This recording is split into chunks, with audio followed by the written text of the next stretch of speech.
예, 안녕하세요. 방금 소개받은 서울대학교 물리천문학부의 구본철입니다. 코로나로 인해 갖고 이렇게 비대면으로 진행해야 되는 게 조금 아쉽지만은 이렇게 영상으로 여러분들을 만나게 돼서 매우 영광이고 또 기쁘게 생각합니다. 저는 앞으로 한 40분 동안 카시오페아 A 초신성 잔해와 초신성 폭발 이런 제목으로 여러분들에게 초신성이 어떤 천체인지, 그리고 그 중요성은 무엇인지에 대해서 소개를 하고, 그리고 천문학자들이 초신성의 잔해를 이용해서 초신성 폭발을 어떻게 연구하는지, 특히 이제 카시오페아 A 초신성 잔해라고 불리우는 제가 관심 있는 그런 초신성 잔해를 중심으로 여러분들하고 이야기를 하도록 하겠습니다. 예, 여기 여러분들이 보고 계신 사진은 안드로메다 은하입니다. 우리로부터 아주 가까운 그런 은하로서 약 250만 광년 정도 떨어져 있습니다. 우리가 보기에는 이렇게 평온해 보이는 이런 은하지만은 이 안에서는 매우 다양한 현상들이 일어나고 있죠. 지금도 여기 어디에서는 희박한 기체로부터 별이 생성돼서 막 이제 빛을 발하기 시작한 그런 별도 있을 거고, 또 어떤 별은 종말을 맞이해서 격렬한 변화를 준비하고 있는 그런 별들도 있습니다. 만약 우리가 운이 좋다면 그런 현장을 목격할 수도 있습니다.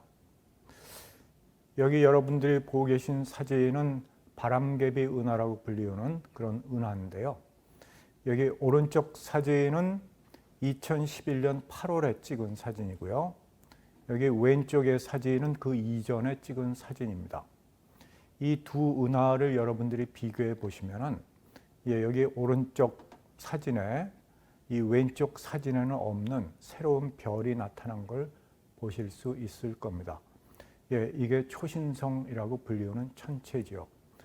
신성, 그러니까 새로 나타난 별, 그런 의미가 있고, 초신성이라면 아주 밝은 새로 나타난 별, 그런 의미를 갖고 있습니다. 이거는 서울대학교 캠퍼스에 있는 망원경을 이용해서 촬영한 그런 사진이 되겠습니다. 사실 이제 아주 밝은 새로운 별, 그런 이름을 가졌지만은 초신성은 한마디로 이야기를 하면은 종말을 맞이한 별의 폭발 현장, 이렇게 이야기를 할 수 있을 것 같습니다. 즉 종말을 맞이해서 폭발하는 순간을 우리가 보고 있다는 것이죠. 모든 별들이 종말을 맞이해서 이렇게 폭발하는 것은 아닙니다. 태양 같은 별을 보면은, 우리 태양은 지금부터 한 50억 년 있으면은 별이 이렇게 팽창을 해서 큰 별이 됐다가, 그 다음에 이런 성운으로 변했다가, 그 다음에 소위 백색 외성이라는 별로 아주 조용하게, 비교적 조용하게 종말을 맞이하게 됩니다. 반면에 이제 태양보다 한 10배 정도 큰 별이라면은, 그러면은 그 수명이 매우 짧아서 뭐 수천만 년, 그 정도 있으면은 아주 굉장히 큰 별이 됩니다. 초고성이라고 불리는 이런 큰 별이 됐다가 종말에는 초신성으로 폭발을 하게 됩니다. 한편 이 태양같이 질량이 작은 별들도 드물게는, 만약 이 옆에 짝별이 있다고 그런다면 그 짝별로부터 질량을 주고받아서 또한 초신성으로 폭발을 할 수가 있습니다. 그래서 우리가 흔히 이거를 질량이 큰 별의 초신성을 E형, 그리고 이런 질량이 작은 별이 짝별로부터 질량을 주고받아서 폭발하는 별을 1형, 뭐 이렇게 나눠서 부르죠. 이 초신성들은 아까 여러분들이 보신 그런 바람개비 은하 같은 이런 먼 은하까지의 거리를 알 수 있다는 점에서 매우 중요한 그런 역할을 하고요. 또한 은하의 구조 및 진화에 아주 중요한 역할을 합니다. 즉 이런 은하에서 이런 초신성들이 약 50년에 한 번씩 폭발을 합니다. 대부분의 초신성들은 아까 말씀드린 질량이 큰 별, 즉 E형 초신성들이 되겠죠. 이런 초신성들이 50년에 한 번 정도씩 폭발을 하면서 그러니까 은하의 나이가 뭐 100억 년이 넘지 않겠습니까? 130억 년. 그렇다면 그동안에 수없이 많은 폭발이 은하의 곳곳에서 일어나면서 이 질량이 큰 별의 중심에서 만들어진 무거운 원소, 또 이런 많은 에너지, 이런 것들이 이제 은하로 분출이 되면서 은하의 생명의 씨앗이 되는 그런 원소들이 은하 곳곳에 퍼지게 되고, 또 은하를 살아있게 하는, 즉 은하의 곳곳이 활발한 활동을 하고 별이 만들어지고 이런 변화를 일으킬 수 있는 그런 여건을 만들게 되는 거죠. 이 초신성 폭발이 얼마나 큰 에너지를 주는가를 잠깐 보면은, 여기 숫자로 보면은 10의 44승 주울만큼의 에너지를 한 번 폭발할 때 내게 돼요. 그런데 그 폭발 에너지라는 것이 우리가 좀 상상하기 힘든 그런 폭발 에너지가 되는데, 여기 예를 들어서 원자폭탄의 메가톤이라고 그러더라도 기껏 해봐야지 10의 15승 줄 정도의 에너지밖에 안 되는 거죠. 그리고 지구 1년의 전력 소모량도 뭐 10의 20승 줄. 이 초신성의 폭발 에너지와는 아주 현격한 그런 차이가 있죠. 단지 이제 태양이 100억 년 동안에 내는 모든 에너지를 일순간에 낸다고 그런다면 그게 약 10의 44승 줄 정도가 됩니다. 즉 태양이 100억 년 동안 낼 그런 그 에너지를 일순간에 모두 방출하는 폭발이 바로 초신성 폭발이 되는 거죠.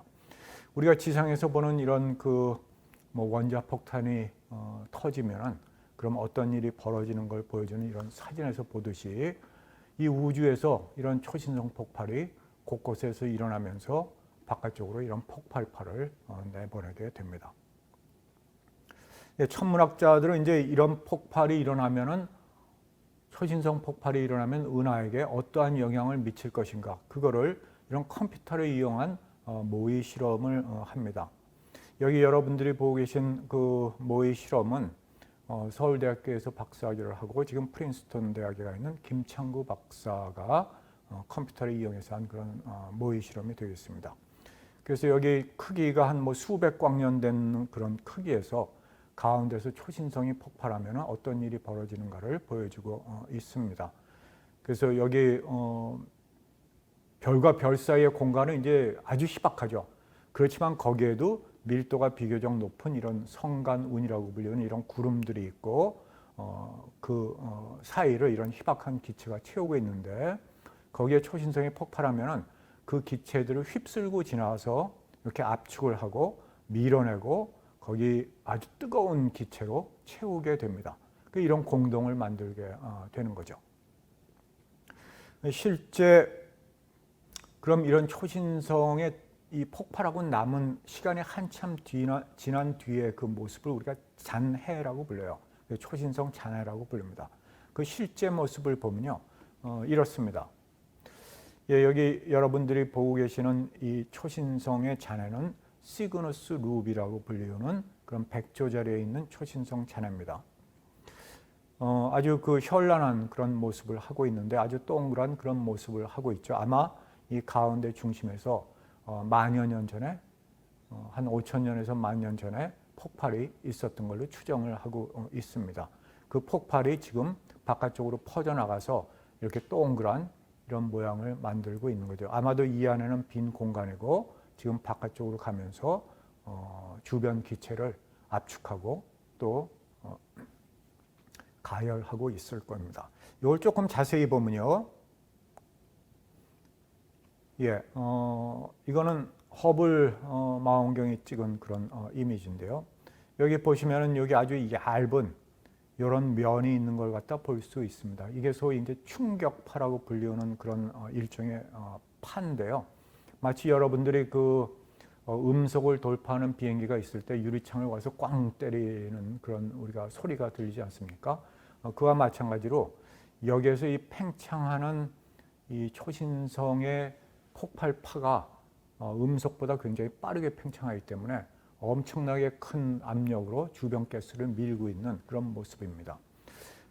천문학자들은 이 우주에 관한 연구를 대부분 빛을 이용해서 합니다.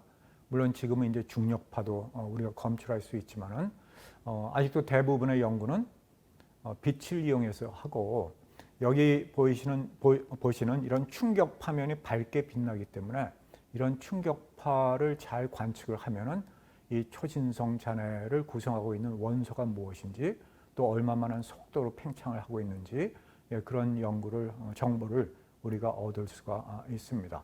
그런 면에서 이런 그 초신성 잔해에서 어떠한 일들이 벌어지고 있는지를 연구할 수 있는 그런 정보를 충격파가 주고 있는 셈이죠. 그래서 초신성이라고 하는 거는 아까 잠깐 말씀드렸지만 이제 먼 은하까지의 거리도 우리한테 알려주고 또한 은하의 구조 및 진화를 주도하는 그런 아주 중요한 그런 천체이기 때문에 이 초신성 폭발이 어떻게 일어나고 또 어떤 별들이 초신성으로 폭발하고 그게 주변 물질과 어떻게 상호작용을 하는지 이런 걸 알아내는 건 매우 중요하다고 할 수 있겠습니다. 그런데 초신성 폭발 과정을 밝히는 게 사실 쉽지 않죠. 왜냐하면 이 초신성 폭발이라는 건 별의 맨 중심에서 일어나는 거기 때문에 우리가 볼 수가 없죠. 그래서 질량이 아주 큰 별을 본다 그런다면은 질량이 큰 별은 진화를 하면서 처음에 생겨날 때는 수소와 헬륨으로 되어 있지만은 그게 진화를 하면서 중심부의 온도가 점차로 높아지면서 점차 무거운 원소들을 이제 만들게 됩니다. 그래서 폭발 직전의 별을 보면은 마치 그 양파 껍질 같은 양파와 같은 구조를 우리가 하고 있다고 그래요. 그래서 맨 바깥쪽에는 수소가 있고 그 안쪽에는 헬륨이 있고 그 안에는 더 탄소가 있고 네온, 산소, 실리콘, 철 뭐 이런 그 점차로 무거운 원소로 구성이 되어 있습니다.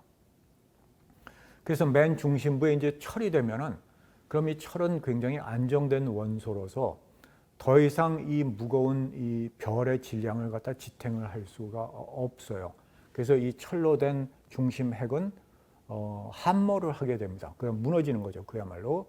그래서 무너지면서 어느 순간에 소위 중성자 별이라고 불리는 굉장히 딱딱한 그런 아주 고밀도의 그런 천체를 만들게 되고 그런 천체가 만들어지면은 이 위에서 떨어지고 있던 그 아주 많은 물질들이 어느 순간에 거기서 이제 반탄력을 얻어갖고 바깥쪽으로 튕겨나가면서 폭발을 한다 하는 게 이제 전반적인 그런 개괄적인 그런 설명이 되겠습니다. 자, 그런데 여러분들이 생각해 보세요. 마치 이 맨 별의 안쪽에 들어가 있으면은 거대한 산사태가 일어나는 것과 마찬가지죠. 그렇죠? 아주 거대한 산사태, 뭐 무너져 내리고 있는 그런 걸 갖다가 이기고 그걸 바깥쪽으로 아주 빠른 속도로 팽창을 시키는 그런 폭발이 일어나려면은 이 안쪽에서 엄청난 에너지가 발생을 해야지 되는 거죠. 그런데 그게 어떻게 이 무너져 내리고 있는 별에 전달이 돼서 그것들을 바깥쪽으로 폭발을 시키는지 그런 그 기작에 대해서는 아직도 우리가 모르는 바가 많다고 할 수 있겠습니다. 그래서 그 안에 일어나고 있는 일이 뭔가를 알아내는 방법이 기본적으로 두 가지가 있다고 할 수가 있겠어요. 하나는 많은 별들을 관측하는 겁니다. 많은 초신성들을 관측을 하는 겁니다. 즉, 먼 은하들을 여러 번 관측을 해서 거기에서 발생하는 초신성들을 연구하는 거죠. 우리나라에도 그런 소위 KMT-넷이라고 불리는 그런 관측망을 갖고 있습니다. 그래서 여기 보시는 모두 세 대의 망원경을 설치해 있는데요. 여기 칠레에 있고, 그 다음에 호주에 있고, 남아공에 있고, 이렇게 세 대의 망원경을 놓고 하늘을 은하들을 갖다 이제 매일 관측을 하는 거죠. 그래서 어제의 이미지와 오늘 이미지를 비교를 해서 아까 그 바람개비 은하에서 보셨듯이 어제 이미지에는 초신성이 없었는데 만약 오늘 찍은 이미지에 새로운 별이 나타났으면 이게 초신성이 하나 터졌구나. 그때서부터 그 초신성에 대한 관측을 통해서 어떤 별이 폭발했는지 또 폭발하는 순간에 어떤 일이 일어나는지 이런 것들을 연구하는 게 이제 하나의 이제 아주 주된 그런 연구 방법이라고 할 수가 있고요. 또 다른 방법은 이제 하나의 가까이 있는 초신성의 잔해를 굉장히 자세하게 보는 방법이 있습니다. 그러니까 그러한 초신성의 잔해들은 폭발 당시의 모습을 아직 간직하고 있어야 되겠죠. 아까 여러분들한테 보여드린 시그너스 룹 같은 그런 초신성 잔해는 폭발한 지 이제 5,000년, 만년이 이미 지났기 때문에 폭발 당시에 어떠한 일이 벌어졌는지 그 흔적을 갖고 있지는 않아요. 그렇지만 이제 그런 흔적을 갖고 있는 아주 젊은 초신성 잔해들, 그런 초신성 잔해들은 아주 중요하죠. 그 대표적인 게 이제 역사적 초신성 잔해라고 우리가 이야기를 합니다. 이 역사적 초신성이라는 의미는 이제 그 사서, 그러니까 역사적 문헌에 이 초신성의 기록이 있다는 거죠. 그 지난 1000년 동안 5개의 초신성 잔해에 관한 기록이 역사 문헌에 기록되어 있습니다. 그 1006년에 여기는 이름인데요. SN1006, 그 다음에 1054년에 개성운이라고 우리가 부르죠. 크랩. 그 다음에 1181년에 뭐 이런 3C58, 그 다음에 1572년에 타이코, 그 다음에 1604년에 케플러. 이런 초신성들은 이제 굉장히 밝게 하늘에 빛나기 때문에 이 하늘의 변화로서 기록이 되어 있고 그 기간도 즉 맨눈으로 볼 수 있었던 기간도 이제 굉장히 길죠. 6개월에서부터 만년. 예, 한국도 이 역사적 초신성에 관한 기록이 있었고 특히 이제 케플러 초신성 같은 그런 초신성에 관해서는 매우 자세한 기록이 있습니다.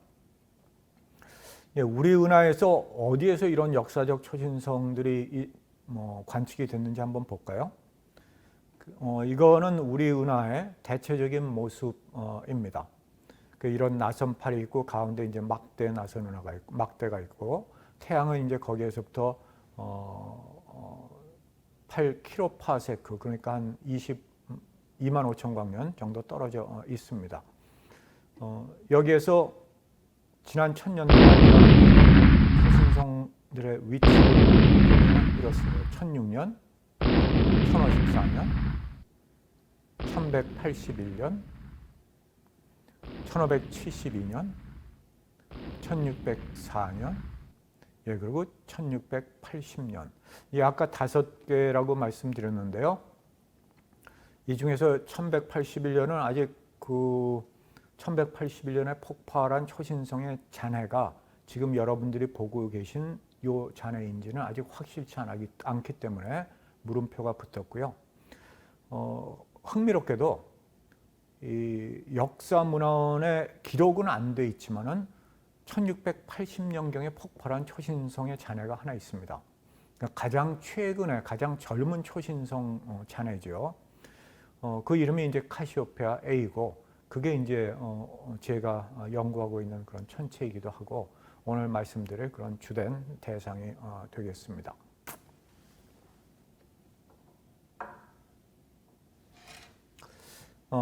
예. 이 카시오페아 A 초신성 잔해는 그러니까 최초로 이제 발견된 초신성 잔해 중에 하나예요. 당시 이제 가장 전파에서 밝게 빛나는 그런 전파원이기 때문에 카시오페아 별자리 근처에서 그래서 카시오페아 A라는 이름이 붙었습니다. 줄여서 뭐 캐스 A 뭐 이렇게도 이야기를 합니다. 전파에서 아주 밝게 빛나기 때문에 광학에도 있겠지 하고 광학 사진을 찍어봤는데 당시 아주 특별한 그런 사진 그런 천체를 찾을 수가 없었고 단지 여기 여러분들이 보시듯이 아주 희미한 이런 성운이 약간 보였습니다. 이게 1954년에 찍은 사진이죠.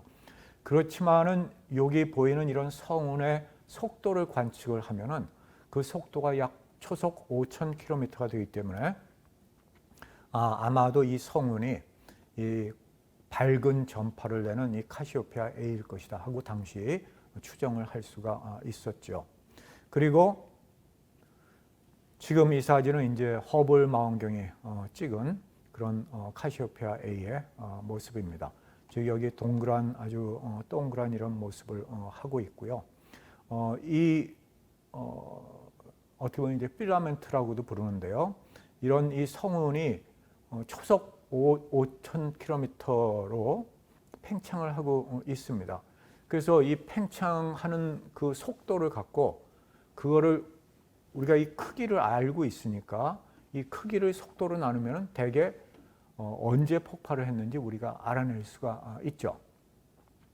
마치 이제 서울 부산 거리가 이제 300km 정도 되는데 그거를 초속 100km, 그 시속 100km로 갔으면 한 3시간 정도가 걸리니까 그러면 어느 정도 출발을 했는지 언제 출발했는지 그걸 우리가 이제 알아낼 수 있듯이 마찬가지로 여기 이 크기가 뭐 한 10광년 그 정도 되니까 거기에서부터 현재 속도 5,000km/s로 초속으로 가고 있으니까 그걸 나눠주면 대개 나이가 1680년경에 폭발했고 한 340년 정도 지났다 하는 걸 갖다 우리가 알아낼 수가 있습니다. 그리고 또한 폭발 지점이 어딘가도 우리가 알아낼 수가 있는 거죠. 그래서 우리한테 아주 가까이 있고 비교적 가까이 있고 그리고 굉장히 자세한 그 폭발의 흔적을 갖고 있는 뭐 거의 유일한 그런 초신성 잔해이기 때문에 많은 연구가 이루어졌어요. 그래서 많은 연구를 통해서 아마도 이 폭발 직전의 별이 태양 질량의 한 뭐 15배에서 20배 정도가 되는 그런 별이었었다 하는 것도 알려져 있고 또 폭발 당시에 굉장히 복잡한 일들이 있었다 하는 걸 알 수 있습니다. 그걸 보여주는 이제 단적으로 보여주는 이미지가 이런 이미지가 되겠습니다. 예, 이거는 그 X선 이미지예요. 그 찬드라라고 불리우는 그런 X선 그 우주 망원경이 우주 공간에 올라가서 얻은 그런 이미지입니다. 여기 여러분들이 그 아주 그 현란한 그런 모습을 보고 있는데요. 캐세이에 여기 서로 다른 색이 이제 어떤 그 물질이 이런 그 X선을 내는가에 따라서 색을 다르게 표시되었습니다. 여기 파란색은 이 초신성 아까 초신성 폭발이 일어나면서 바깥쪽으로 팽창하는 폭발파가 지금 어디까지 가 있는지 그런 충격파를 보여주고 있고요. 여기 붉은색은 철이 비교적 많은 그런 물질이고 그 다음에 여기 뭐 노란색들은 실리콘이라든가 마그네슘 혹은 황 뭐 이런 물질들이 많은 그런 원소가 많은 그런 물질이 되겠습니다. 여러분들 보시면 알겠지만은 아까 그 이 별이 아주 동그란 그런 모습을 하고 있었지만은 실제로 이 모습은 굉장히 복잡한 모습을 하고 있는 것 같다 볼 수가 있습니다. 즉 폭발이 굉장히 난류적이고 또 막 역전도 일어나고 뭐 이런 굉장히 복잡한 폭발이 일어났다는 걸 알고 있고 이런 모습을 이제 컴퓨터에서 수치 실험을 통해서 재현을 하는 그런 노력을 통해서 이제 이 초신성 폭발 과정을 우리가 이해를 하려고 그러는 거죠. 그렇지만 아직도 여기에 많은 부분들이 우리가 풀어야 할 그런 숙제로 남아 있습니다. 자, 여기에서 잠깐 그 질문을 하나 해볼까요? 여러분들이 보고 계신 이 그림은 천문학자 허쉬엘의 모습인데요. 천문학자 허쉬엘은 무엇을 하고 있을까요? 네, 어떻게 보면 이제 태양빛을 프리즘을 통해서 분산을 시켜갖고 이런 그 빨주노초 파남보 빛을 보고 있는 것 같죠. 그렇지만 거기에 보면 이제 온도계가 있는 걸 갖다 볼 수가 있습니다. 이 허쉬엘은 이 파란색과 붉은색의 그 온도가 다르다고 생각했어요. 즉 파란색과 붉은색의 물질을 갖다 데울 수 있는 그 온도가 다르다고 생각을 해서 그거를 실험을 하고 있었습니다. 그런데 그거를 실험을 하는데 비교할 게 필요하잖아요. 그래서 그런 빛이 들어가지 않는 이 바깥쪽에 온도계를 갖다 놓고 있었는데 이 바깥쪽 붉은색보다 더 바깥쪽에 있는 온도계의 온도가 올라가더라. 뭐에 비해서 전혀 빛을 쏘이지 않는 그런 부분에 대해서 즉 붉은색보다 더 긴 파장의 빛이 있다. 즉 적외선을 처음으로 발견한 그런 실험이 되겠습니다. 예, 이 적외선이 또한 이 초신성 잔해 연구에 매우 유용합니다. 예, 여러분들이 여기 보고 계신 이 아까 보여드린 카시오페아 A의 허블 망원경 사진이죠. 여기 보면 아주 예쁜 아름다운 모습을 볼 수 있는데 여기에는 그런 초신성 잔해의 물질이 보이지 않는 걸 갖다 볼 수가 있죠. 과연 여기에 초신성 잔해 물질이 없기 때문일까요? 아니면 우리가 보지 못하기 때문일까요? 예, 여기 적외선 사진을 보면요, 그걸 알 수가 있습니다. 즉 아까 허블 망원경 사진과 지금의 근적외선 1.6 마이크론의 사진을 보면은 여기 물질들이 있는 걸 갖다 볼 수가 있죠. 여기서 별을 제거하면은 훨씬 선명한 그런 모습을 볼 수 있습니다. 즉 초신성 잔해의 전체적인 모습을 볼 수 있다 하는 거죠. 그 이유는 이 초신성 잔해들이 우리 은하 평면에 있고, 우리 은하에는 티끌이라고 불리는 고체 입자가 있어갖고 멀리 있는 초신성 잔해는 볼 수가 없고, 또한 이 초신성 잔해에서도 특히 이제 그런 이 티끌에 의한 우리가 소광이라고 그러는데 그런 소광의 큰 지역은 볼 수가 없기 때문이죠. 하지만 적외선 파장대역에서는 잘 투과하기 때문에 그들을 잘 볼 수가 있습니다. 그래서 이 그 적외선을 이용을 하면은 이 초신성 잔해 캐세이의 전체적인 구조를 우리가 볼 수가 있어요. 여기 일종의 도식도인데요.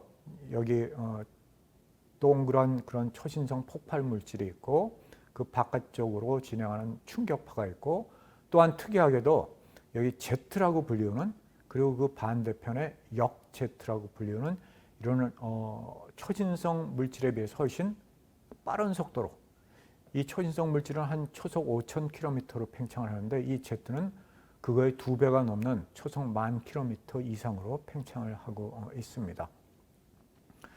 그래서 우리가 초신성 폭발을 이해한다고 한다면은 이런 아주 자세한 이런 구조, 여기 Z라든가 이런 역-Z라든가 이런 거를 우리가 설명을 할 수 있어야지 비로소 우리가 초신성 폭발을 다 이해했다고 할 수가 있겠죠. 이 근적외선을 이용하는 그 연구로서 이런 이미지를 얻는 것 이외에 우리가 여기에 대해서 자세한 연구를 하려고 그러면은 스펙트럼을 얻어야 돼요. 그 스펙트럼이라는 거는 이제 그 파장에 따라서 빛의 세기가 어떻게 변하는 걸 갖다 보여주는 거죠. 그래서 여기 X축은 이제 파장이 0.9 마이크론에서부터 뭐 쭉 가서 2 마이크론까지 가는 그런 근적외선 대역에서의 스펙트럼을 보여드리고 있습니다. 여기 눈에 띄는 그 방출선이 하나 있어요. 여기 이제 서로 다른 원소들로부터 방출이 되는 건데, 여기 특별히 이제 P, 즉 인이죠, 인. 인으로부터 방출된 선의 세기가 여기 철로부터 방출된 선의 세기와 크게 다르지 않은 걸 갖다 볼 수가 있습니다. 이거는 상당히 그 예외적인 경우예요. 왜냐하면은 보통의 이제 그 별과 별 사이의 물질에서는 인이 철에 비해서 그 함량이 100분의 1 정도가 되기 때문에 굉장히 약합니다. 근데 여기에 이 인의 세기가 철선의 세기와 거의 견줄 정도가 된다는 것은 인의 함량이 철의 함량과 거의 맞먹는다 하는 거죠. 그리고 그 사실은 이 인이 이 카시오페아 A 초신성으로부터 생성됐다 하는 것을 우리한테 이야기를 하고 있는 그런 관측 사실이라고 할 수 있겠습니다. 인이 특별히 이제 관심을 갖는 이유는요. 인이 이제 우리 인간의 몸을 이루고 있는 6대 원소 중에 하나이기 때문에 특별히 이제 의미가 있다고 할 수가 있겠습니다. 우리 몸을 이루고 있는 주요 원소가 흔히 이제 슈납스라고 하고 CHNOPS. 그래서 뭐 탄소, 수소, 질소, 산소, 그 다음에 인, 그 다음에 황. 뭐 이걸 우리가 이제 6대 원소라고 그러는데, 다른 원소들은 이제 굉장히 그 함량이 높기 때문에 우리가 그 전부터 쭉 확인을 해왔고, 단지 인의 경우에 그 함량이 높아서 아직까지 이렇게 직접적으로 확인이 된 바는 없다고 할 수 있겠습니다. 그래서 우리 인간이 이 별로부터 생성이 됐다. 그 별의 티끌로부터 생성이 됐다는 걸 다시 한번 확인할 수 있었던 그런 연구 결과라고 할 수 있겠습니다. 예, 인이 이제 천문학적으로 또 더 중요한 의미가 있는 것은 그 인이 생성된 곳이 이 초신성 폭발 직전의 별의 굉장히 안쪽에서 이제 생성이 되는 거죠. 그래서 아까 보여드린 그림에서 여기 탄소가 있고 여기 네온이 있고 여기 산소가 있다 그런다면 여기 네온이 이제 이제 핵융합되는 그 지역, 바로 그 지역 근처에서 이제 인이 많이 생성이 됩니다. 따라서 우리가 인의 분포를 본다 그런다면 그 물질이 어디에서부터 나왔는가 하는 걸 갖다 우리가 이제 알 수가 있는 거죠. 그래서 아까 말씀드렸듯이 이제 Z가 과연 이 초신성 폭발 당시에 어디에서부터 진수됐느냐, 그게 이제 하나의 큰 이슈라고 할 수가 있을 텐데, 이 인의 분포를 보면은 이런 Z가 나온 지역이 그 인이 만들어진 지역의 바로 안쪽, 이제 중성자별이 있고, 그 다음에 이제 뭐 실리콘이 있고, 그 다음에 이제 이 인이 만들어지는 지역이 있는데, 그 인이 만들어지는 지역의 바로 안쪽이다 하는 것을 알 수가 있습니다. 그래서 지금 이제 그런 연구를 진행을 하고 있습니다.